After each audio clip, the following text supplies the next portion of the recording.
Everyone, welcome to Nayra study. आप सब कैसे हैं? आई होप कि आप सभी बहुत अच्छे होंगे और अपनी स्टडी को भी कंटिन्यू कर दिया होगा। फ्रेंड्स, हम लोगों ने फर्स्ट जो आपका लेक्चर हो जाता है उसमें पहले सिलेबस के बारे में जाना, उसके बाद आपका जो हो जाता है ग्रामर ट्रांसलेशन मेथड, इसके बारे में हम लोगों ने जाना। ठीक है, आज हम लोग थोड़ा सा सिलेबस के बारे में और डिस्कस कर लेते हैं। हो सकता है ये किसी का पहला क्लास हो, किसी ने अब इसको ज्वाइन किया हो, तो एक बार से फिर से हम लोग क्या करेंगे, हम लोग सिलेबस के बारे में डिस्कस करेंगे। उसके बाद न्यू मेथड पढ़ेंगे और मेथड आपका कौन सा हो जाता है तो डायरेक्ट मेथड हो जाता है, इसके बारे में जानेंगे। ठीक है, तो सबसे पहले फ्रेंड्स, अगर अभी तक आप लोगों ने चैनल को सब्सक्राइब नहीं किया है तो प्लीज़ सब्सक्राइब कर लें, बेल आइकन को प्रेस कर लें और अगर चीज़ें अच्छी लगें तो एक लाइक भी ज़रूर कीजिएगा, क्योंकि एक लाइक आपका जो होता है वो हमें बहुत ज़्यादा मोटिवेट करता है और हम क्या करते हैं, चीज़ें बेहतर से बेहतरीन करने की कोशिश करते हैं। तो चलते हैं, सबसे पहले हम लोग देख लेते हैं जो आपका सिलेबस हो जाता है, उसके बारे में देख लेते हैं। तो सबसे पहले आपका होता है टीचिंग और लर्निंग। तो टीचिंग का मतलब क्या होता है? तो टीचिंग का मतलब होता है पढ़ना। क्या होता है टीचिंग का मतलब? तो टीचिंग का मतलब आपका हो जाता है पढ़ना। और लर्निंग का मतलब क्या हो जाता है? इसको थोड़ा सा ब्रश को थोड़ा सा पतला कर लेते हैं।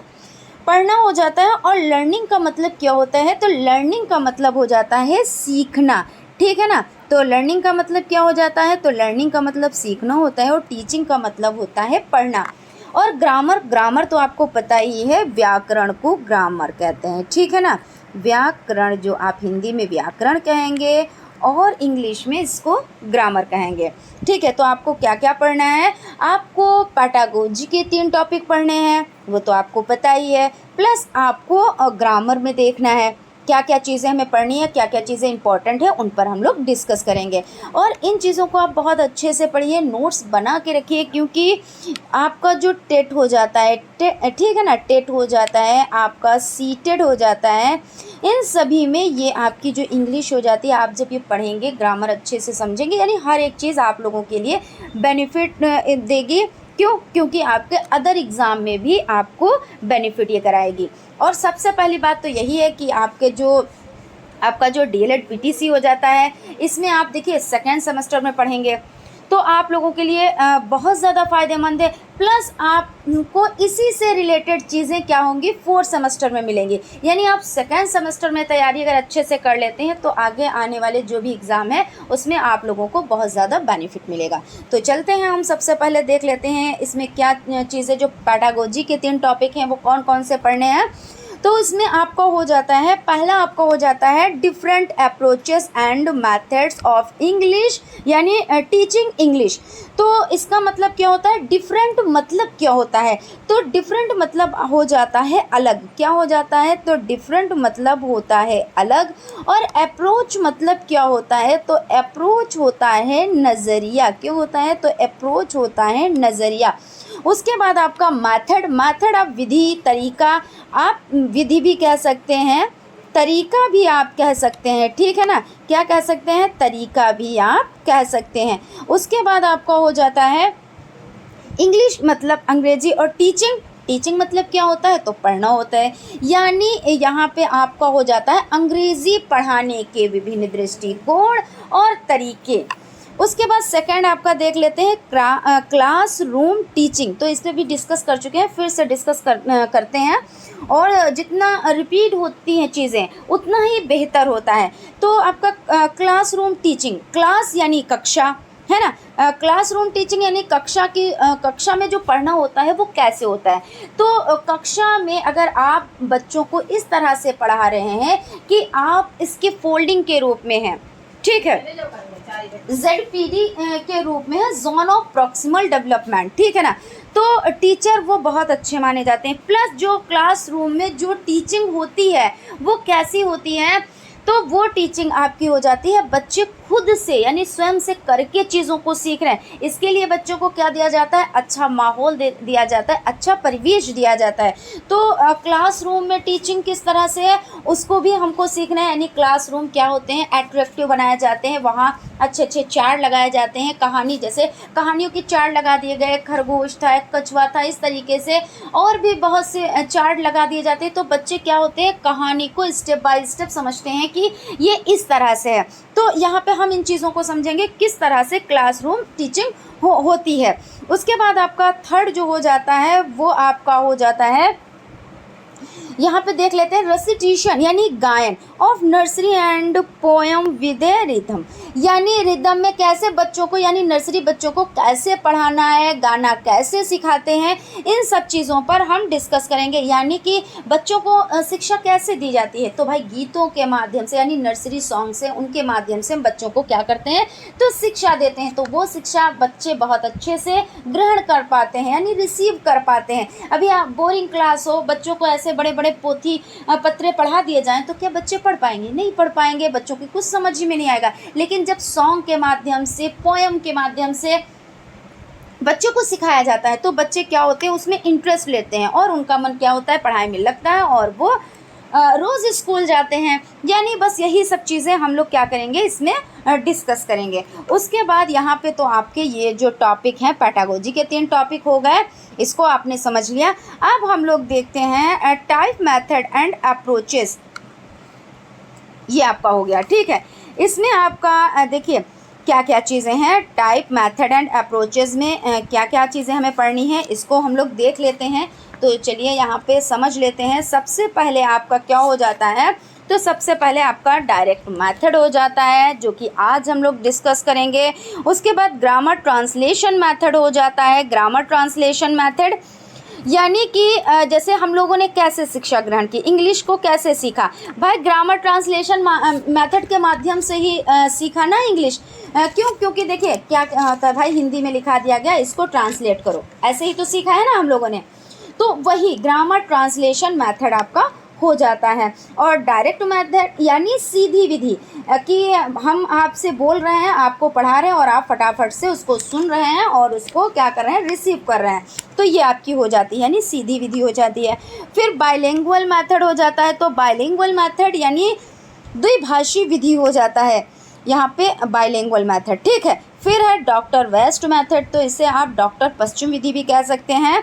Audio video method, audio video method और लैंग्वेज गेम्स यानी बच्चों को किस तरह से लैंग्वेज गेम खिलाकर उनको बच्चों को कैसे शिक्षा दी जाती है, कैसे यानी टीचिंग दी जाती है, उनको कैसे सिखाया जाता है ना, तो इन पर डिस्कस करेंगे। फिर है आपका स्ट्रक्चरल अप्रोच यानी रचनात्मक दृष्टिकोण से चीज़ों को देखेंगे, यानी इनमें हम जो ये पैडागोजी के 3 टॉपिक हैं उनको हम इस तरह से समझेंगे। ठीक है, फिर उसके बाद ग्रामर में हम लोग क्या क्या चीज़ों को देखेंगे, तो ग्रामर में आपका हो जाता है टेंस। टेंस में क्या क्या चीज़ों को पढ़ेंगे, तो टेंस में देखिए 3 टेंस होते हैं, है ना, 3 होते हैं। कौन कौन से, तो सबसे पहले आपका देखिए क्या प्रेजेंट हो जाता है, जो हम वर्क कर रहे हैं वो प्रेजेंट में, जो कर चुके हैं पास्ट में, जो करेंगे वो फ्यूचर में। इनमें भी 4 कितने टेंस 3 होते हैं, इनके प्रकार कितने होते हैं, हर टेंस में 4 प्रकार होते हैं। तो हम इनको डिटेल से समझेंगे, इसमें नेगेटिव कौन होते हैं, पॉजिटिव क्या होते हैं, असर्टिव क्या होते हैं। इसी तरह से आपके एग्जाम में क्वेश्चंस भी आते हैं कि नेगेटिव से असर्टिव बनाए, असर्टिव से पॉजिटिव बनाए, पॉजिटिव से नेगेटिव बनाए, या आपका हो जाता है पास्ट टेंस में है तो उसको आपको फ्यूचर में करना है, उन्होंने कोई भी नाम दे दिया, पास्ट इंडेफिनिट टेंस का है तो फ्यूचर कॉन्टिन्यूअस टेंस में इसको बनाएं। ऐसे करके आपके एग्जाम में क्वेश्चंस पूछे जाते हैं। ये तो हम लोग डिस्कस ही करेंगे, प्लस क्वेश्चंस भी आप लोगों के लिए लेकर आएंगे। ठीक है, लेकिन इसके लिए आपको क्या करना है भाई, इंग्लिश सीखना है। कुछ लोगों के कमेंट्स भी आ रहे हैं कि मैम इंग्लिश हमें बहुत टफ पड़ रही है और काफ़ी टाइम हो गया, काफ़ी टाइम से टच नहीं किया इंग्लिश को। तो आप लोग बिल्कुल भी टेंशन ना लें, बस आप क्लास अटेंड करते रहें, फिर गारंटी हमारी है कि आप किस तरह से चीज़ों को सीख जाएंगे, वो गारंटी हमारी है सिखाने की। बस आप क्लास अटेंड करें, जितना हम बोल रहे हैं कि आपको नोट्स बनाने हैं, अपनी हैंड राइटिंग में नोट्स बनाने हैं और उनका रिवीजन करना है, चीज़ों को बताया जा रहा है तो आप सीखने की कोशिश करें तो आपको हो जाएगा, कोई दिक्कत नहीं होगी। ठीक है। और शॉर्टकट कुछ होता नहीं है। मेन चीज़ ये, यहाँ पे अब आप कहेंगे मैम शॉर्टकट कहाँ से आ गया, तो हम आपको बताते हैं। कुछ लोग ये सोचते हैं कि जब एग्ज़ाम आने वाले होंगे, जब हमारी डेट शीट आ जाएगी जिस 15 दिन पहले, तब हम पढ़ाई कर लेंगे। तो बिल्कुल भी इस भ्रम में ना रहिए, क्योंकि कोई शॉर्टकट नहीं होता है। चीज़ें हमें पहले से सीखनी रहती हैं, और जब हम पहले से सीखते हैं फिर उस टाइम भले हम उतनी अच्छी पढ़ाई ना कर पाएँ, 1 से 2 दिन, कभी कभी ऐसा हो जाता है 1-2 दिन हम जो बिल्कुल लास्ट के बचते हैं उसमें हम नहीं कर पाते, तो जो आपका पिछला ज्ञान है वो बहुत ही काम आता है। बाकी आपका रिवीजन तो मस्ट होता है। तो इसलिए हम ये आपसे बता रहे हैं, कामयाबी का, तरक्की का कोई शॉर्टकट नहीं होता है। अगर शॉर्टकट ही हो ना तो सभी लोग कामयाब हो जाएं। तो इसलिए आप लोग रोज़ पढ़ें, रोज़ क्लास अटेंड करें, जितनी चीज़ें बताई जा रही हैं उसको समझें, तो आप लोगों का अच्छे से आप लोगों की जो भी सब्जेक्ट है सब तैयार हो जाएंगे, और आप लोगों की इंग्लिश भी बहुत अच्छे से तैयार हो जाएगी। अभी हम ये इसलिए बता रहे हैं क्योंकि अब जो है सिर्फ पढ़ाएंगे, ज़्यादा बोलेंगे नहीं, ज़्यादा चीज़ों को डिस्कस नहीं करेंगे, ज़्यादा बताएंगे नहीं, लेकिन डिस्कस करना भी ज़रूरी है, क्योंकि मोटिवेट भी तो हमें ही करना है ना। क्योंकि बहुत लोग डिमोटिवेट हैं, और अरे ठीक है जितना मिल जाएगा, किस्मत के भरोसे पे बैठ गए, ठीक है। तो हमें किस्मत के भरोसे पे नहीं रहना है, हमें मेहनत के भरोसे पे रहना है। वो बात अलग है, 10% किस्मत भी होती है, लेकिन 90% आपका 90% क्या हो जाता है, मेहनत ही रंग लाती है। ठीक है, तो चलते हैं हम लोग सीधा अपने टॉपिक की तरफ। तो आपका ग्रामर हो जाता है। इसमें हम लोगों ने क्या डिस्कस किया, टेंस। और टेंस कितने होते हैं, 3, और हर एक में 4-4 इसके प्रकार होते हैं, तो इनके बारे में हम लोग जानेंगे। पार्ट ऑफ स्पीच, इसमें क्या क्या चीज़ें देखेंगे, नाउन देखेंगे, प्रोनाउन, एडजेक्टिव, एडवर्ब, और उसमें ये एडवर्ब देखिए 2 बार हो गया, और प्रीपोजिशन, कंजक्शन, आर्टिकल, और आपका हो जाता है सेंटेंस। यहाँ पे सेंटेंस आपका हो जाता है। ठीक है, सेंटेंस भी हम लोग सीखेंगे। एक्टिव एंड पैसिव वॉइस, और नरेशन आपका हो जाता है। लेटर हो जाता है, यहाँ पे लेटर हो जाता है। लेटर में आपके देखिए 2 नंबर का आता है। अगर आपने इसको अच्छे से लिख दिया, अच्छे से आपने तैयार किया, ये 2 नंबर कहीं भी नहीं आपके जाने हैं।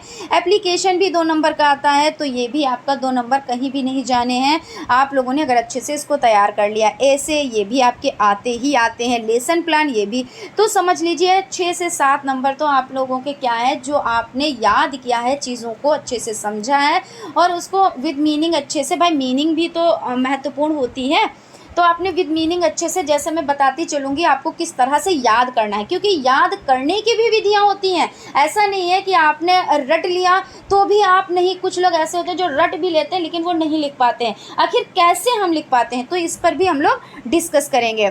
ठीक है, उसके बाद आपका हो जाता है, यहाँ पे ये चीज़ें हम लोगों ने डिस्कस कर ली, और बीच बीच में हम लोग डिस्कस भी करते रहेंगे किस तरह से याद करना है, चीज़ों को किस तरह से समझना है, किस तरह से नोट्स बनाने, किस तरह से तैयारी करनी है, सभी चीज़ों पर हम डिस्कस करते रहेंगे। ठीक है, और आपको बता दें हम आपकी नॉलेज के लिए कि ये देखिए जितने भी क्लासेस हैं ये फ्री ऑफ कॉस्ट हैं। आप लोग बिल्कुल भी टेंशन ना लें, 1 रुपया भी इसके लिए आपको पे नहीं करना रहेगा।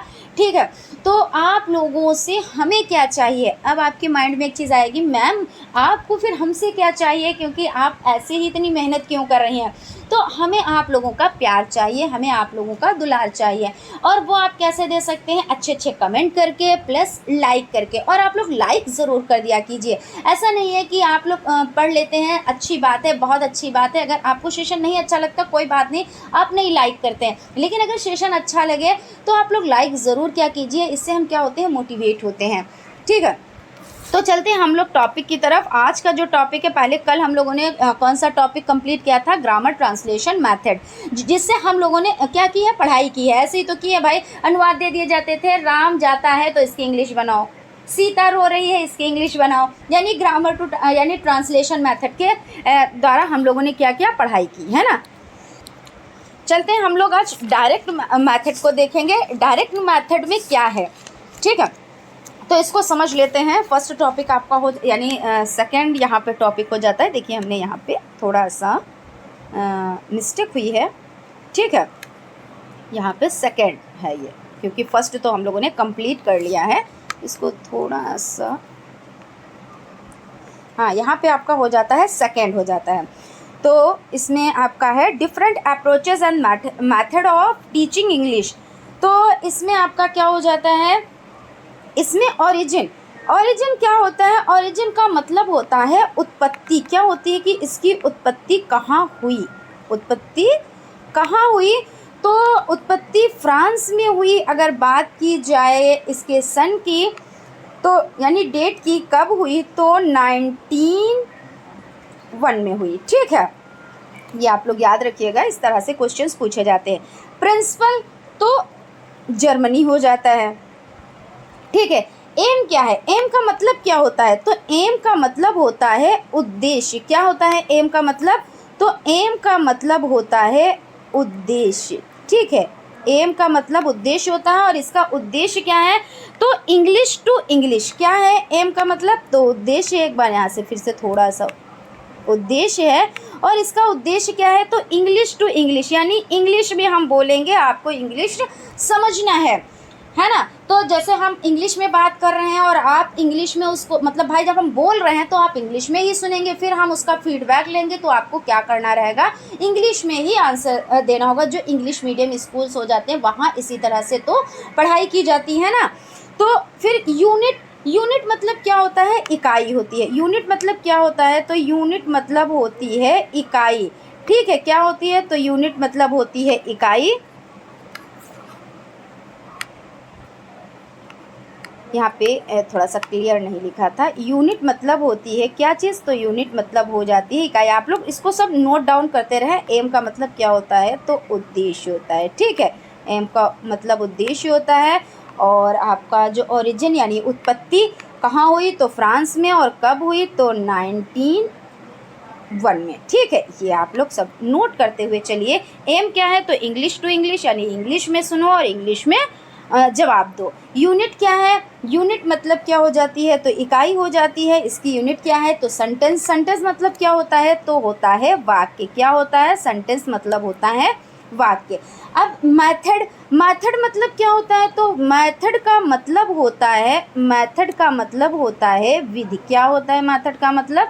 तो मेथड का मतलब होता है विधि। ठीक है, और इंडक्टिव मेथड है इसकी जो इसका जो मेथड है वो क्या है? Inductive method. इंडक्टिव का मतलब क्या होता है? आगमनात्मक विधि। यहाँ पे हम लिख देते हैं आगमनात्मक, आगमनात्मक, मनात्मक विधि। ठीक है, आगमनात्मक विधि ये आपकी हो जाती है। तो इस तरह से आप लोगों ने समझ लिया। अब हम चलते हैं, इसका मेन फोकस किस पर था? तो मेन फोकस यानी मुख्य फोकस जो था वो किस पे था? तो स्पीकिंग एंड लिसनिंग, यानी बोलना और सुनना। भाई स्पीकिंग मतलब क्या होता है? बोलना। और लिसनिंग मतलब क्या होता है? सुनना। भाई हम बोल रहे हैं, आप सुन रहे हो, तो यानी क्या होता है? तो बोलना और सुनना इसका मेन फोकस था। तो क्या दो चीज़ें कम है इसमें, जैसे हम आपको बताते हैं क्या चीज़ें कम हैं। तो हमने आपको एक हिंदी में एक ट्रिक बताई थी, सुबो पाली। क्या बताया था? तो सुबो पाली। तो सुबो का पाली का मतलब क्या होता है? सुनना, बोलना, पढ़ना और लिखना, जिसमें ये चारों स्किल होते हैं, वो जो मेथड होता है वो बेस्ट होता है। अगर किसी में दो चीज़ों को सबमिट किया गया, एक चीज़ को सबमिट किया गया, तो वो विधि तो नहीं। सिर्फ इसमें क्या किया गया है? सिर्फ स्पीकिंग और लिसनिंग पर ही ध्यान दिया गया है। और आपका जो दो चीज़ें बच गई वो कहाँ गई, है ना। तो इसी में से देखिए क्या निकल आएंगे? डीमेरिट्स। आपको बताया था जब हमने ग्रामर ट्रांसलेशन मेथड पढ़ा, तो उसमें हमने पढ़ा था मेरिट्स और डीमेरिट्स, यानी दोष और गुण दोनों चीज़।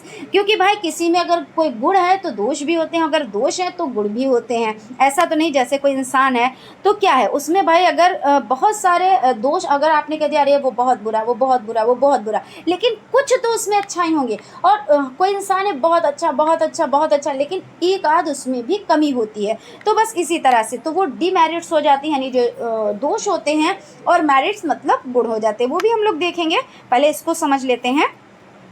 उसके बाद आपका हो जाता है direct method is natural method because teacher teach English to English, यानी जो प्रत्यक्ष विधि है, यानी डायरेक्ट का मतलब क्या होता है? डायरेक्ट मतलब होता है प्रत्यक्ष। क्या होता है डायरेक्ट का मतलब? तो प्रत्यक्ष। तो डायरेक्ट मैथड यानी कि प्रत्यक्ष विधि हो जाती है। ठीक है, प्रत्यक्ष विधि हो जाती है। तो इस नेचुरल, नेचुरल मतलब क्या होता है? तो प्राकृतिक होती है। क्या होती है? नेचुरल मतलब प्राकृतिक होता है। ठीक है, मेथड तो यहाँ पे लिख ही चुके हैं, विधि, है ना। बिकॉज, क्योंकि, बिकॉज मतलब क्या होता है, तो क्योंकि होता है, ठीक है। Because teacher teach English to English, यानी शिक्षक कैसे पढ़ाते हैं, इंग्लिश से इंग्लिश में ही पढ़ाते हैं। यानी हम इंग्लिश में बोल रहे हैं, आपको इंग्लिश में सुनना है, हम आपसे क्वेश्चन कर रहे हैं, आपको हमें इंग्लिश में ही बताना है, उसके बाद हम उसको ओके भी इंग्लिश ही में करेंगे। मतलब पूरा फुली तरीके से इंग्लिश टू इंग्लिश है, ठीक है। यहाँ पे आपका हो जाता है। उसके बाद आपका बेस्ड ऑन, आपका यहाँ पे जो सेकंड हो जाता है असम्पशन, यानी मान्यताओं पर आधारित है। ये क्या है, बेस्ड क्या है, मान्यताओं पर आधारित है। यहाँ पे मान्यताएं ये हो जाता है, ठीक है। यहाँ पे लिख लीजिए मान्यताएं, मान्यताएं, ठीक। उसके बाद आपका जो थर्ड नंबर का हो जाता है वो it developed as a reaction to the grammar translation method, यानी इसका विकास गौरव अनुवाद पद्धति की प्रक्रिया के रूप में हुआ है। डेवलप मतलब विकास होना, डेवलप मतलब क्या होता है, तो विकास होना होता है, विकास।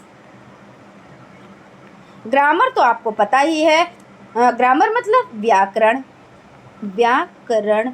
और ट्रांसलेशन का मतलब क्या होता है, अनुवाद होता है। ट्रांसलेशन का मतलब क्या होता है, अनुवाद होता है, ठीक है। ट्रांसलेशन मतलब अनुवाद होता है। इस तरह से आपने इन चीज़ों को समझ लिया। अब हम देखेंगे इसके क्या देखेंगे, तो हम लोग देखेंगे मेरिट्स और डीमेरिट्स। पहले हम इसके बारे में थोड़ी सी और चर्चा कर लेते हैं, यानी डिस्कस कर लेते हैं। तो जो आपका डायरेक्ट मेथड होता है, इसमें क्या होता है, बोलने के कौशल, यानी जो बोलने का स्किल होता है, उस पर सबसे ज़्यादा ध्यान दिया गया, है ना। और भाषा को सीधे क्या हुआ, मदर टंग में अनुवाद किए बिना सीखने पर जोर दिया गया। यानी जो आप मदर टंग, जैसे भाई हमारी मदर टंग क्या है, हमारे यहाँ की लैंग्वेज क्या है, उसमें नहीं, सिर्फ इंग्लिश टू इंग्लिश सीखने पर ही इसमें ध्यान दिया गया। तो आप लोग याद रखिएगा, जब आपसे क्वेश्चन किया जाए डायरेक्ट मेथड कैसा मेथड है, तो आपका क्या, इंग्लिश टू इंग्लिश, और ऐसे ही पूछ लेते हैं। जैसे लिखा direct method is English to English, English to Hindi, Hindi to English, none of this, कुछ भी ऐसे करके पूछ लेंगे तो आपको पता है इंग्लिश टू इंग्लिश, है ना।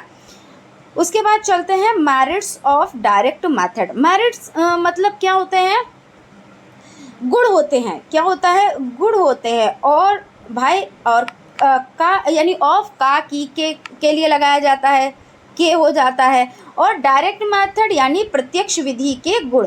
तो डायरेक्ट मेथड यानी प्रत्यक्ष, प्रत्यक्ष किसको कहते हैं, तो डायरेक्ट होता है। और मेथड क्या होती है, तो विधि होती है। देखिए वही चीज़ हो गई। तो प्रत्यक्ष विधि के गुण, इस तरह से आप बोल सकते हैं। इसमें क्या क्या गुण हैं तो देख लेते हैं। आपका फर्स्ट नंबर पे, यहाँ पे नंबर नहीं पढ़े हैं, कोई बात नहीं। तो आपका फर्स्ट नंबर पे क्या हो जाता है, प्रत्यक्ष विधि के गुण में in front of related object, यानी संबंधित वस्तु के सामने। यानी हम कोई चीज़ क्या कर रहे हैं, जो डायरेक्ट, डायरेक्ट मतलब प्रत्यक्ष, प्रत्यक्ष मतलब सीधा। तो जब हम बच्चों को पढ़ा रहे हैं तो यानी क्या है, वो जो वस्तु है वो क्या है, वो हमारे सामने है। जैसे हमें पौधे के बारे में बच्चों को बताना है तो क्या है, हम उसको गमला रखेंगे, और ऐसा तो नहीं पूरा पौधा, पूरा पेड़ बड़ा वाला तो नहीं आ सकता अंदर, है ना। वो तो भाई ग्राउंड में लगा होगा, बाहर लगा होता है, गार्डन में लगा होता है, लेकिन छोटा पौधा हम बच्चों के सामने रखेंगे। ऐसे ही तो इंग्लिश टू इंग्लिश सिखाई जाती है, उसको हर एक चीज़ एक्सप्लेन करेंगे दिखाकर।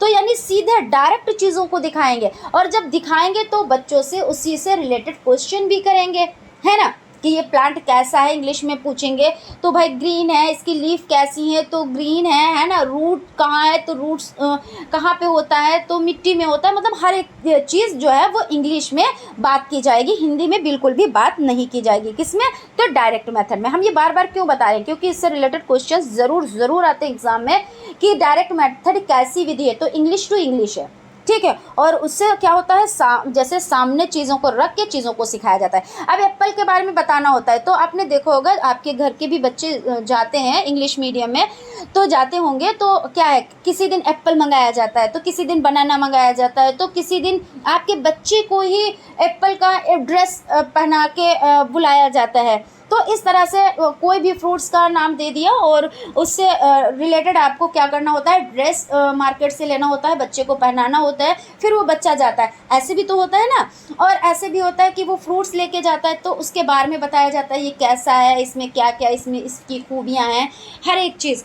तो इस तरह से बच्चों को इसमें सिखाया जाता है। तो जाहिर सी बात है ये महंगी विधि है भैया, क्योंकि इसमें हर एक चीज़ को सामने रख के जिसके बारे में हमें बताना है वो सामने रखना है, और जब सामने रखना है तो उसको लाना भी है, और जब लाना है तो उसमें भैया मनी तो खर्च होगी, तो जब मनी खर्च होगी तो यानी खर्चीली विधि तो है ही है।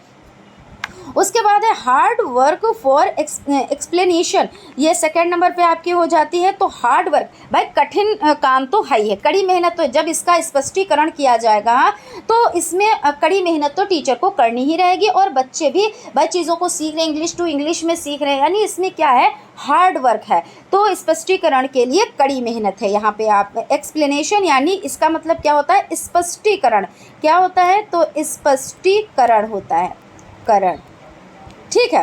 फिर है ask question during the lecture, यानी व्याख्यान के दौरान प्रश्न पूछे जाते हैं। तो आस्क यानी पूछना, क्वेश्चन यानी प्रश्न। क्वेश्चन मतलब क्या होता है, यहाँ पे हम लिख भी देते हैं, आपको पता भी ऐसा नहीं है, प्रश्न। और लेक्चर मतलब क्या होता है, व्याख्यान। भाई आप क्या करते हैं, व्याख्यान विधि, जैसे आप आई टीचर और व्याख्यान करके यानी लेक्चर दे के कहा नहीं भाई टीचर आई लेक्चर दे के चली गई, ऐसे बोलते नहीं। तो लेक्चर मतलब होता है व्याख्यान, ठीक है। क्वेश्चन आंसर एक्सरसाइज यानी प्रश्न उत्तर, एक्सरसाइज का मतलब क्या होता है, व्यायाम ही तो होता है, व्यायाम। तो यानी यहाँ पे क्वेश्चन आंसर यानी प्रश्न उत्तर, व्यायाम, एक्सरसाइज। फिर उसके बाद है फुल ऑफ एक्टिविटीज़। एक्टिविटीज़ का मतलब आप लोग नोट डाउन कर लीजिएगा, अगर नहीं नोट डाउन कर पाए हैं तो आप लोग वीडियो को रोक के और आप लोग थोड़ा सा पीछे बैक करके आप लोग इसको ज़रूर से ज़रूर नोट डाउन कीजिएगा, ठीक है, और इसको याद भी अच्छे से विद मीनिंग कीजिएगा। तो यहाँ पे आपका क्या हो जाता है, तो आपका फुल ऑफ एक्टिविटीज़। तो एक्टिविटीज़ का मतलब क्या होता है, तो एक्टिविटीज़ का मतलब होता है गतिविधि। क्या होता है एक्टिविटीज़ का मतलब, तो आपका हो जाता है, यहाँ पे लिख देते हैं गतिविधि, ठीक है, गतिविधि हो जाता है। और आपका फुल मतलब भाई भरपूर, भरा हुआ, है ना। तो और फुल ऑफ एक्टिविटीज़ यानी फुल मतलब भरा या भरपूर, आप ऐसे लिख सकते हो। यहाँ पे हम लिख देते हैं, यहाँ पे दिख नहीं रहा होगा, भरा, भरपूर, आप ऐसे लिख सकते हो, भरपूर।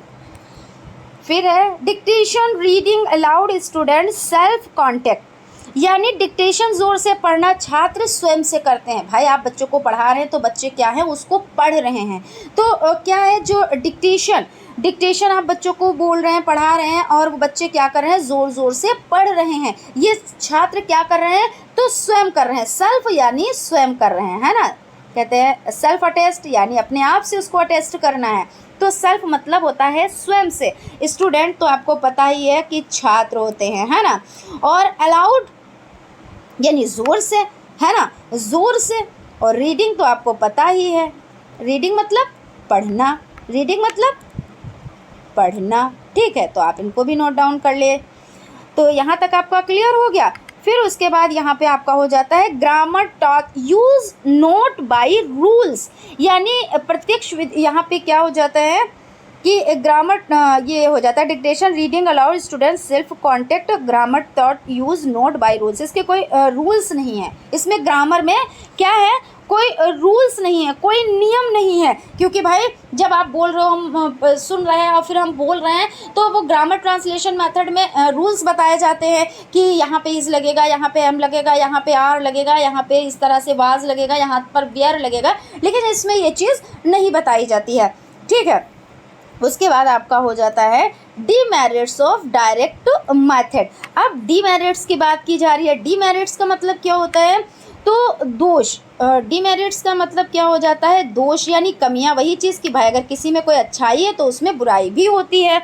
डायरेक्ट मेथड, तो डायरेक्ट मेथड यहाँ पे क्या आपका हो जाता है, यानी डायरेक्ट यानी प्रत्यक्ष हो जाता है। मेथड मतलब क्या हो जाता है, मेथड मतलब हो जाता है विधि। देखिए हम बार बार लिख रहे हैं चीज़ों को, ऐसा नहीं आप बार बार नोट डाउन ना कीजिएगा। आपने अगर एक बार नोट डाउन कर लिया तो ठीक है, क्योंकि हम इसलिए बार बार रिपीट कर रहे हैं चीज़ों को जिसमें आपके माइंड में वो सेट हो जाएं चीज़ें, ठीक है। तो यहाँ पे आपका हो जाता है reading and writing not on focus, यानी पढ़ने और लिखने पर फोकस नहीं है। यहाँ पे देखिए हम लोगों ने सबसे पहले क्या पढ़ा, हम लोगों ने यही तो पढ़ा कि इसमें किससे सबसे ज़्यादा इस पर फोकस किया गया है। तो भाई इसमें रीडिंग और राइटिंग पर नहीं फोकस किया गया है, सुनने और बोलने पर इसमें सबसे ज़्यादा फोकस किया गया है। आप यहाँ पे आप देख सकते हैं, यहाँ पे आप देख सकते हैं कि सुनने और हम दिखा भी देते हैं आपको, development direct method natural method because teacher teach English to English based on association in develop is reaction to grammar translation method और स्पीकिंग एंड लिसनिंग। यहाँ पे देख सकते हैं आप स्पीकिंग और लिसनिंग पर ध्यान दिया गया है ना। और यहाँ पे दो चीज़ों को अवॉइड किया गया है, अनदेखा किया गया है। किसको किया गया है, तो रीडिंग एंड राइटिंग को, ठीक है, इसको क्या किया गया है, इस पर फोकस नहीं किया गया है। उसके बाद है एक्सपेंसिव। एक्सपेंसिव का मतलब होता है महंगा। क्या होता है, यहाँ पे हम लिख देते हैं थोड़ा सा इधर, महंगा क्या होता है, तो महंगा होता है एक्सपेंसिव यानी महंगा होता है। उसके बाद है टाइम टॉकिंग यानी समय लगना, इसमें समय लगता है, समय लगना, टाइम यानी समय, टॉकिंग यानी लगना, समय लगना।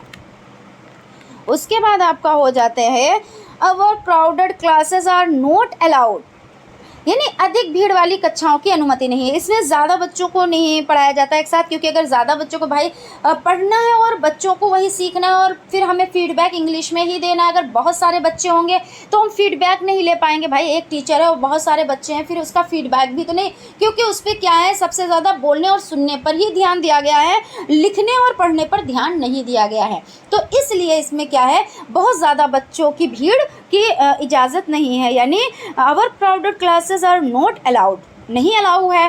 तो आपको पता है कि अधिक भीड़ वाली कक्षाओं की अनुमति नहीं है। डिफरेंट टू अंडरस्टैंड यानी समझना मुश्किल है। क्यों समझना मुश्किल है, डिफरेंट टू अंडरस्टैंड, अंडरस्टैंड यानी समझना, है ना। क्यों समझना मुश्किल है, क्योंकि भाई आप बोल रहे हो भाई, कोई बंदा आ जाए, मान लीजिए अमेरिका से कोई बंदा आ गया अपने यहाँ पे और वो इंग्लिश में बोल रहा है, तो क्या होगा, हम लोगों के माइंड के ऊपर से चीज़ें निकल जाएंगी। लेकिन क्या है, जब हम उसको नोट डाउन करेंगे, उसको पढ़ेंगे, समझने की कोशिश करेंगे तो समझ जाएंगे। तो यानी क्या है, यहाँ पे कहने का मतलब ये है, this matter different to understand, यानी इसको समझना मुश्किल है। भाई कठिन तो है, अगर कठिन ना हो तो हर एक इंसान इंग्लिश बोलने लगे। लेकिन इसके जब विधियाँ जानी जाती हैं, इसके बारे में इसको सीखा जाता है, ग्रामर, भाई अपने यहाँ तो वही चीज़ है कि ग्रामर सिखाई जाती है, पहले नियम लिखाए जाते हैं, रूल्स लिखाए जाते हैं, तभी तो इंग्लिश सिखाई जाती है। फिर उसको रट्टा मारते हैं, भाई चीज़ों को सीखते हैं, और तब भी उस तरह से फर्राटे वाली इंग्लिश नहीं कोई बोल पाता है, जल्दी कहाँ बोल पाता है। तो ये चीज़ हो जाती है, तो इसको समझना क्या है, मुश्किल है। This method is appointed in India, यानी भारत में इस विधि का विरोध नहीं किया जाता है। इसका यानी भारत तो आपको, इंडिया तो भारत तो पता ही है ना। और मैथड मतलब विधि हो जाती है, दिस मतलब यह भारत में इस विधि का, यानी दिस मैथड है ना, तो this method is appointed in India और ईच स्टूडेंट नॉट सेटिस्फाइड, यानी प्रत्येक छात्र संतुष्ट नहीं है। इससे क्या है, ईच स्टूडेंट यानी प्रत्येक, और स्टूडेंट मतलब क्या होता है, तो स्टूडेंट मतलब होता है छात्र, नॉट यानी नहीं, नॉट मतलब यानी नहीं, ये सब चीज़ें खैर आपको आती होंगी लेकिन हमने लिख दिया यहाँ पे, नॉट यानी नहीं, सेटिस्फाइड यानी संतुष्ट, यहाँ पे हम लिख देते हैं सेटिस्फाइड यानी संतुष्ट नहीं होते। प्रत्येक छात्र भाई कैसे संतुष्ट होंगे आप बताएं, जब उनको भाई ABCD नहीं आ रही है और आप उनको क्या कर रहे हो, इंग्लिश टू इंग्लिश यानी इंग्लिश में आप बात कर रहे हो, तो क्या समझ में आ जाएगी। अभी हम ये इंग्लिश में पढ़ते चले जाए, हम ऐसे पढ़ते, आपका reading and writing not on focus, expressive, time talking, our crowded classes are not allowed, different to understand. आप कहते क्या मैडम जी मत पढ़ाएं, हमारे जब समझ में नहीं आ रहा, कोई फ़ायदा नहीं आपके पढ़ाने से, है ना। आप 2 मिनट देखते और क्या करते, आप क्लास को बंद करके और हट जाते, ठीक है।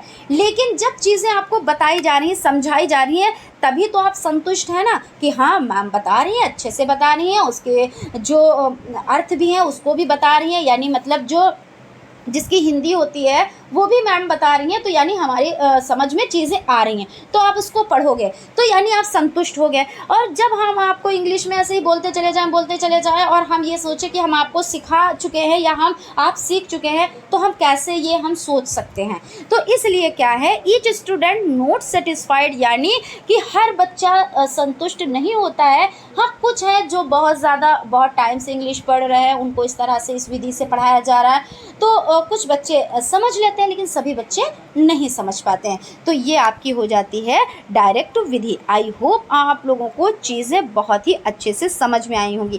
फिर भी मैं कह रही हूँ, अगर चीज़ें समझ में नहीं आ रही हैं, कहीं पे कोई दिक्कत है, कोई कठिनाई हुई है, कुछ ऐसा, तो आप लोग कमेंट कीजिए, हम उसका रिप्लाई ज़रूर देंगे। प्लस हम आपसे ये ज़रूर कहेंगे कि भाई अगर सेशन अच्छा लगे तो लाइक ज़रूर कीजिएगा, और अपने फ्रेंड्स में भी वीडियो को शेयर कीजिए, जिससे उनको भी बेनिफिट हो सके। क्योंकि कुछ लोगों के कमेंट आते हैं कि मैम हमारे इंग्लिश ज़्यादा समझ में नहीं आ रही है, क्यों? क्योंकि जो है हम बहुत टाइम से इंग्लिश को नहीं पढ़े हुए हैं, बहुत टाइम से नहीं टच किए हुए हैं, और अब हमें एकदम से पढ़नी पड़ रही है। तो हाँ, हम समझते हैं, उस चीज़ को हम समझते हैं, लेकिन जब आप रोज़ क्लास अटेंड करेंगे तो आपको ये दिक्कत नहीं होगी, ठीक है। और ज़्यादा से ज़्यादा आप इंग्लिश के वर्ड्स जो हैं इसमें, उनको यूज़ किया कीजिए डेली में, मतलब रोज़मर्रा की ज़िंदगी में आप यूज़ करें, बोलने की हैबिट डालें, तो क्या होगा, चीज़ें वो रट जाएंगी, और जब रट जाएंगी तो आपको बहुत ही आसानी रहेगी। और मैं इसलिए कह रही हूँ, क्लास को आप लोग शेयर करो, क्योंकि कुछ ऐसे जिनके पास हमारी नोटिफिकेशन नहीं पहुंच पाती है, उन तक क्लास नहीं पहुंच पा रहा है, तो वो लोग कैसे सीखेंगे? तो भाई आप लोग उनकी हेल्प करेंगे ना, तो हेल्प करने के लिए शेयर कीजिए। और ये बिल्कुल भी ना रखिए कि हमारी वजह से वो भी सक्सेस, अरे जो मेहनत करेगा वो सक्सेस होगा। अगर आप क्लास भी भेज देंगे, अगर उसका मन नहीं है पढ़ाई में, बहुत लोग ऐसे होते हैं जिनका मन नहीं होता पढ़ाई में, और बहुत लोग ऐसे होते हैं वो कहीं ना कहीं से खोज निकालते हैं, है ना। तो मेरी बातें आपको समझ में आ रही होगी। हमने कहा लास्ट में बात कर ले, क्योंकि एग्ज़ाम के टाइम तो बिल्कुल भी नहीं बात कर पाए थे आप लोगों से, बस सिर्फ पढ़ाना हो गया था, है ना। अब हम लोग बात भी करते चलेंगे, कुछ थोड़ा बहुत इधर उधर की भी बातें किया करेंगे, और ऐसे आप लोगों का क्या टाइम कभी पता नहीं चलेगा, और अच्छे से आप एंजॉय करके चीज़ों को पढ़ भी पाएंगे। तो फ्रेंड्स, मिलते हैं हम अगली क्लास में, तब तक आप लोग अपना ख्याल रखें, स्टडी को कंटिन्यू करें और नोट्स बनाते हुए चलिए। और हम ये रोज़ क्लास में हम कहेंगे ज़रूर कि नोट्स बनाते हुए चलिए, और आप लोगों के कमेंट भी इससे रिलेटेड आने चाहिए कि मैम हाँ, हम नोट्स बना रहे हैं, ठीक है। तब हम वहाँ पे कंट्रोल करेंगे, तब हम कहना छोड़ेंगे, वो भी हम बीच बीच में ज़रूर कहेंगे, क्योंकि आप लोगों के बेनिफिट के लिए है। क्योंकि अभी आप फर्स्ट सेमेस्टर से आए हैं, अब सेकेंड सेमेस्टर में आए हैं, तो अभी उस तरह से आप लोगों को वो चीज़ें नहीं मालूम हो पाई हैं कि हमें किन किन चीज़ों का ध्यान रखना चाहिए, ठीक है। तो आप लोग चीज़ों को समझें, और बाकी हम मिलते हैं अगले क्लास में। Thank you.